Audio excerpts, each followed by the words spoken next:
Hello guys, a very good morning to all of you. स्वागत है आप सभी का ऑनलाइन स्टडी एकेडमी में। आज डेट है 22 मई 2021 और आज के डेट के जितने भी इंपॉर्टेंट करंट अफेयर्स हैं वो डिस्कस करेंगे हम इस वीडियो में।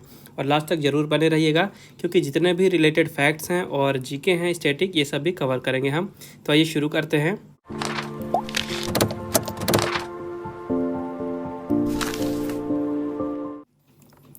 तो आज का पहला क्वेश्चन है, on which of the following date national anti terrorism day is observed in India. निम्नलिखित में से किस तारीख को भारत में राष्ट्रीय आतंकवाद विरोधी दिवस मनाया जाता है। तो हर साल भारत में 21 मई को मनाया जाता है नेशनल एंटी टेररिज्म डे, यानी कि राष्ट्रीय आतंकवाद विरोधी दिवस। ठीक है, 21 मई याद रखिएगा। ये दिन मनाया क्यों जाता है? तो भारत के जो पूर्व प्रधानमंत्री थे राजीव गांधी जी, इनकी डेथ एनिवर्सरी की याद में ये 21 मई को राष्ट्रीय आतंकवाद विरोधी दिवस मनाया जाता है। राजीव गांधी जी भारत के यंगेस्ट प्राइम मिनिस्टर बने थे और ये भारत के 6th प्राइम मिनिस्टर के रूप में अपॉइंट किए गए थे। इनका कार्यकाल था 1984 से 1989 तक। ठीक है, इसके बाद 21 मई 1991 में इनकी हत्या कर दी गई थी। तो इसी कारण से 21 मई को हर साल ये दिन मनाया जाता है। साथ ही लोगों के बीच में शांति और ह्यूमन काइंड को प्रमोट करने के लिए मैसेज भी दिए जाते हैं इस दिन। अगला क्वेश्चन है, on which of the following date world day for cultural diversity for dialogue and development is observed. निम्नलिखित में से किस तारीख को संवाद और विकास के लिए सांस्कृतिक विविधता का विश्व दिवस मनाया जाता है। तो ये दिन भी मनाया जाता है 21 मई को। याद रखिएगा, हर साल पूरे विश्व भर में 21 मई को मनाया जाता है world day for cultural diversity for dialogue and development. और ये दिन क्यों मनाया जाता है? तो पूरे विश्व भर में जो रिच कल्चर है, अलग अलग देशों के अलग अलग लोगों के जो अलग अलग कल्चर हैं, ठीक है, तो इसको सेलिब्रेट करने के लिए ये दिन मनाया जाता है। साथ ही ये भी बताई जाती है कि पूरे विश्व भर में जो शांति है और सस्टेनेबल डेवलपमेंट है, इसको प्राप्त करने में ये जो पूरे विश्व भर के कल्चर है, इनका क्या रोल है, इनका क्या सिग्निफिकेंस है, इस चीज़ को सेलिब्रेट किया जाता है और लोगों को बताया जाता है। तो एक्चुअली में 2001 में यूनेस्को ने अडॉप्ट किया था universal declaration on cultural diversity. ठीक है, 2001 में जो अफ़गानिस्तान में बामिया के में जो बुद्धा के स्टैचू थे, इनका डिस्ट्रॉय कर दिया गया था। तो इसी के कारण 2001 में यूनेस्को ने अडॉप्ट किया था universal declaration on cultural diversity. और इसके बाद यूनाइटेड नेशन जनरल असेंबली ने डिक्लेयर कर दिया था कि अब से हर साल 21 मई को मनाया जाएगा world day for cultural diversity for dialogue and development. UNESCO की बात कर लेते हैं तो इसका फुल फॉर्म है United Nations Educational, Scientific and Cultural Organization. इसकी स्थापना हुई थी 1945 में। हेडक्वार्टर है पेरिस में और यहाँ के डायरेक्टर जनरल हैं ऑड्रे अजोले। अगला क्वेश्चन है, on which of the following date international tea day is observed globally. निम्नलिखित में से किस तारीख को अंतर्राष्ट्रीय चाय दिवस मनाया जाता है। तो ये दिन भी मनाया जाता है 21 मई को। हर साल 21 मई यानी 21 मई को पूरे विश्व भर में अंतर्राष्ट्रीय चाय दिवस मनाया जाता है। और ये दिन क्यों मनाया जाता है? तो जो टी प्रोड्यूसर होते हैं, जो किसान होते हैं, चाय की खेती करते हैं, उनकी कंडीशन को सुधारने के लिए इस दिन की स्थापना की गई थी, ताकि जो प्रोड्यूसर और वर्कर हैं जो टी के क्षेत्र में काम कर रहे हैं, उनकी स्थिति को सुधारा जा सके। साथ ही टी के इम्पोर्टेंस को पूरे विश्व भर में बताने के लिए, उसको प्रमोट करने के लिए टी को ये दिन मनाया जाता है। इस दिन को रिकमेंड किया गया था भारत की तरफ से। ठीक है, इसके बाद यूनाइटेड नेशंस के फूड एंड एग्रीकल्चर ऑर्गेनाइजेशन के द्वारा इस दिन को मनाया जाने लगा। और जो फूड एंड एग्रीकल्चर ऑर्गेनाइजेशन है, ये हर साल इसी दिन अवेयरनेस फैलाती है लोगों के बीच में कि जो टी है, ठीक है, टी का कितना बड़ा रोल है पूरे विश्व भर में। जो हंगर के खिलाफ लड़ाई चल रही है, गरीबी के खिलाफ लड़ाई चल रही है, उन सबको दूर करने में जो टी का योगदान है, इकोनॉमिक योगदान है, उसके बारे में लोगों को बताया जाता है। तो फूड एंड एग्रीकल्चर ऑर्गेनाइजेशन की स्थापना हुई थी 1945 में। हेडक्वार्टर इसका रोम, इटली में और डायरेक्टर जनरल है क्यू डोंग्यू। अगला क्वेश्चन है, which state has recently approved setting up of legislative council. हाल ही में किस राज्य ने विधान परिषद की स्थापना को मंजूरी दी है। इसका राइट आंसर है वेस्ट बंगाल। काफ़ी ज़्यादा इंपॉर्टेंट क्वेश्चन है, ये याद जरूर रखिएगा। हाल ही में पश्चिम बंगाल के कैबिनेट ने विधान परिषद की स्थापना को मंजूरी दी है। ठीक है, तो वेस्ट बंगाल के पहले आंध्र प्रदेश, कर्नाटका, तेलंगाना, महाराष्ट्र, बिहार और उत्तर प्रदेश में ही सिर्फ लेजिस्लेटिव काउंसिल है, यानी विधान परिषद है। और अब वेस्ट बंगाल में भी विधान परिषद की स्थापना को मंजूरी दे दी गई है। तो जिस तरह से भारत के पार्लियामेंट में 2 हाउस होते हैं, लोअर हाउस, अपर हाउस, यानी कि लोकसभा और राज्यसभा, उसी तरह से जो स्टेट का सभा होता है, वहाँ पे 2 हाउस होते हैं। यहाँ पे भी लोअर हाउस और अपर हाउस। तो जो लोअर हाउस है ये क्या होता है? लेजिस्लेटिव असेंबली यानी कि विधान सभा, ठीक है, ये तो आप सभी को पता है। लेकिन यहाँ पे जो अपर हाउस होता है ये होता है लेजिस्लेटिव काउंसिल यानी कि विधान परिषद, ये स्टेट लेवल की है, ठीक है।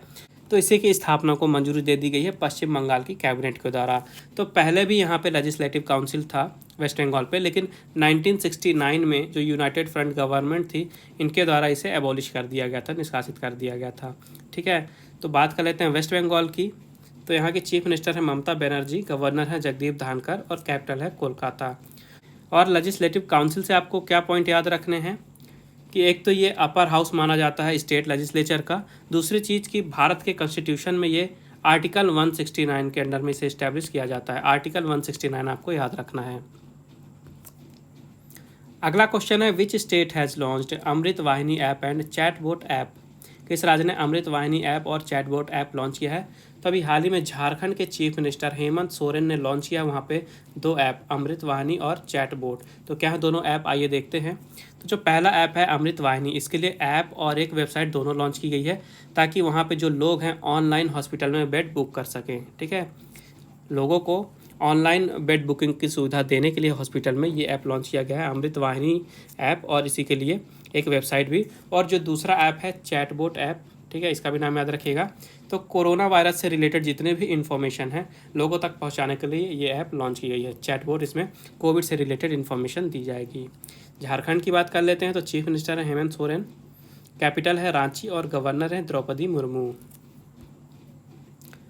अगला क्वेश्चन है who has taken oath as chief minister of Kerala for second term. Kerala के मुख्यमंत्री के रूप में दूसरे कार्यकाल के लिए किसने शपथ ली है? तो अभी हाल ही में पिनराई विजयन ने शपथ ली है केरला के मुख्यमंत्री के रूप में, और इस साल ये इनका दूसरा कार्यकाल होगा, ठीक है।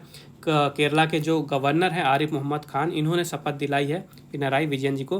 तो एक क्वेश्चन याद रखिएगा कि जो मुख्यमंत्री होते हैं उन्हें शपथ कौन दिलाता है?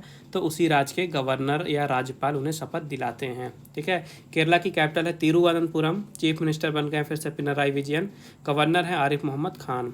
इसकी स्थापना हुई थी 1 नवंबर 1956 में।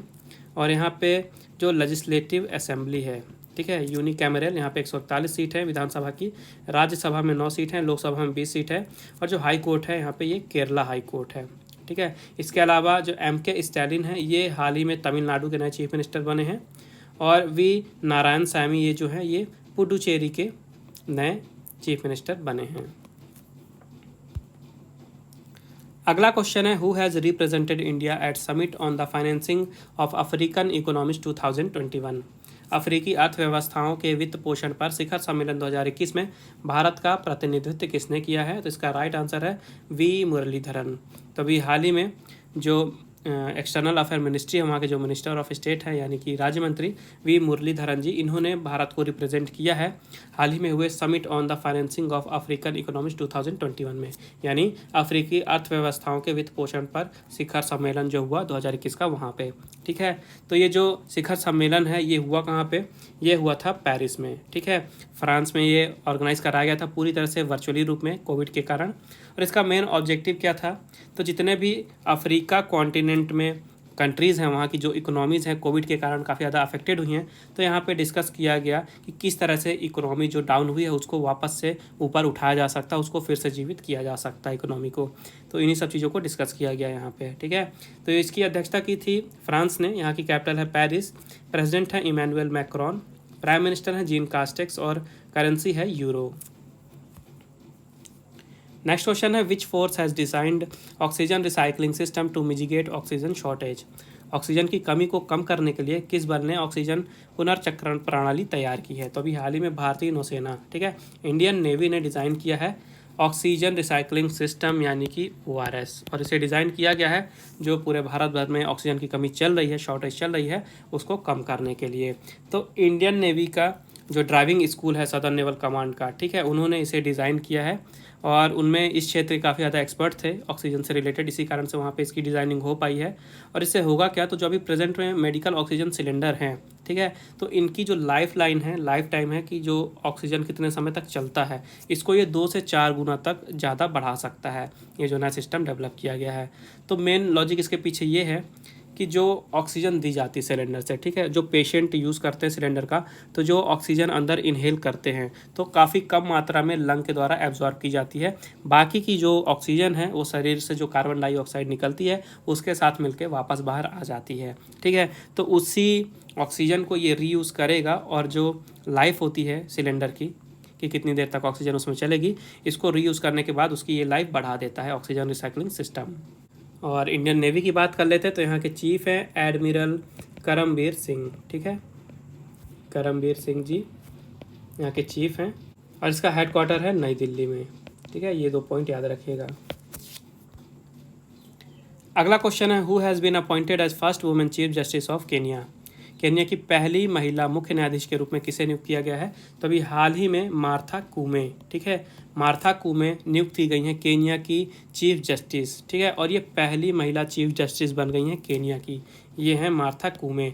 नाम काफ़ी ज़्यादा इंपॉर्टेंट है क्योंकि पहली महिला चीफ जस्टिस हैं, पहली महिला मुख्य न्यायाधीश, तो नाम याद रखिएगा, ठीक है। यहाँ की कैपिटल है केन्या की नायरोबी, करेंसी है केनियन शिलिंग और प्रेसिडेंट है उहुरू केन्याट्टा। नेक्स्ट क्वेश्चन है who has become first Indian to win annual world choreography award 2020। विश्व कोरियोग्राफी पुरस्कार 2020 जीतने वाले पहले भारतीय कौन बन गए हैं? तो इसका राइट आंसर है सुरेश मुकुंद, ठीक है। सुरेश मुकुंद ने जीता है 2020 का वर्ल्ड कोरियोग्राफी अवार्ड और ये इस तरह से पहले भारतीय बन गए हैं वर्ल्ड कोरियोग्राफी अवार्ड को जीतने वाले, ये हैं सुरेश मुकुंद। और इन्हें ये अवार्ड दिया गया है, एक अमेरिकन टीवी का रियलिटी शो है जो है वर्ल्ड ऑफ डांस, तो यहाँ पे इन्होंने काम किया, कोरियोग्राफी का काम किया, यहाँ पे डांस सिखाया लोगों को, तो इसी कारण से इनके काम के लिए ये अवार्ड दिया गया है वर्ल्ड कोरियोग्राफी अवार्ड 2020 का। नाम याद रखिएगा सुरेश मुकुंद। अगला क्वेश्चन है which football club has won the Italian cup 2021 football tournament. किस फुटबॉल क्लब ने इटालियन कप 2021 फुटबॉल टूर्नामेंट जीता है? तो अभी हाल ही में यूवेंटस ने जीता है 2021 का इटालियन कप। इन्होंने अटलांटा को हराया था फाइनल पे, ठीक है। यूवेंटस ने जीत लिया 2020 का इटालियन कप, याद रखिएगा। तो इस साल ये 74th सीज़न था, 74th एडिशन था इस टूर्नामेंट का और ये इटली का मेन फुटबॉल टूर्नामेंट है जो कि मेंस की टीम के लिए होता है। इसे कोपा इटालिया के नाम से भी जाना जाता है, ये नाम याद रखिएगा, कोपा इटालिया के नाम से जाना जाता है। और यूवेंटस ने इस साल अटलांटा को 2-1 के स्कोर से हराया फाइनल में और जीत लिया इस साल का इटालियन कप। अगला क्वेश्चन है which football club has won the French cup 2021 football tournament. किस फुटबॉल क्लब ने फ्रेंच कप 2021 फुटबॉल टूर्नामेंट जीता है? तो अभी हाल ही में पेरिस सेंट जर्मेन, ठीक है, जिसे PSG के नाम से जाना जाता है, इन्होंने जीत लिया है 2021 का फ्रेंच कप फुटबॉल टूर्नामेंट और इन्होंने फाइनल में हराया है मोनाको में, ठीक है। तो ये जो फ्रेंच कप है ये 104th सीज़न था इस टूर्नामेंट का इस साल और ये फ्रांस का मेन फुटबॉल टूर्नामेंट है जो कि वहाँ की मेंस के टीम के लिए है। इस टूर्नामेंट को कूप दे फ्रांस के नाम से भी जाना जाता है, ठीक है, कूप दे फ्रांस के नाम से भी जाना जाता है। और PSG ने मोनाको को 0-2 के स्कोर से हराया इस साल फाइनल में और जीत लिया इस साल का फ्रेंच कप। तो अब समय आज के क्विज का। आज के क्विज का क्वेश्चन है who has made world record by climbing mount Everest twice in 4 days। हाल ही में 4 दिनों में 2 बार माउंट एवरेस्ट पर चढ़कर विश्व रिकॉर्ड किसने बनाया है? तो ये रहे आपके ऑप्शन। मेक श्योर आंसर जरूर दें कमेंट बॉक्स में। उसके अलावा आपका कोई सजेशन है, आपको कोई डाउट है, आपका कोई प्रॉब्लम है तो आप बिल्कुल मुझे कमेंट बॉक्स में बता सकते हैं। पिछले वीडियो में मैंने आपसे पूछा था which country has topped in receiving remittances in 2020। 2020 में प्रेषण प्राप्त करने में किस देश ने शीर्ष स्थान प्राप्त किया है? तो इसका राइट आंसर है इंडिया। तो ये थे आज के important current affairs. I hope आपको इसको लगे होंगे। वीडियो पसंद आई है तो वीडियो को लाइक ज़रूर करें, ज़्यादा से ज़्यादा शेयर करें अपने दोस्तों के साथ और चैनल को सब्सक्राइब करना ना भूलें। बेल आइकन जरूर दबाइएगा ताकि नोटिफिकेशन आपको मिलती रहे और PDF की लिंक आपको डिस्क्रिप्शन में मिल जाएगी, आप वहाँ से डाउनलोड कर सकते हैं। तो फिर मिलते हैं कल कुछ नए करंट अफेयर्स के साथ। तब तक के लिए take care and thank you guys.